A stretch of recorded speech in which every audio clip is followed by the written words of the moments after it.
Hello guys! Nakapag-Chile night market na ba yung lahat? Tara, samahan nyo kami. At dahil nakapag 2 days off nga yung mga kumari kong pa-expired, ayun, nagkayayaan na magpunta kami dito sa Taipei. Isa dito sa mga sikat na night market dito sa Taiwan. Ito talaga yung mga paborito kong puntahan, yung mga night market dahil ang daming pagkain at kaya naman yung una kong tinikman itong peanut roll ice cream. Na-amaze ako kasi nakabalot mo siya sa lumpia wrapper. Bali nasa 100 NT pala yan guys. At ayun, kahit medyo malamig ang panahon, tinikman namin to. Nag-ice cream pa talaga kami. Sabi ko share lang kami pero ayaw nila ng laway ko. Isa din ito sa mga dinarayo ng mga foreign at mga local dito sa Taiwan. Napakadaming pagkain, napakadaming street foods na pwede mong matikman.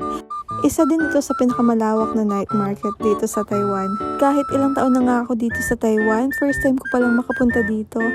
At sobrang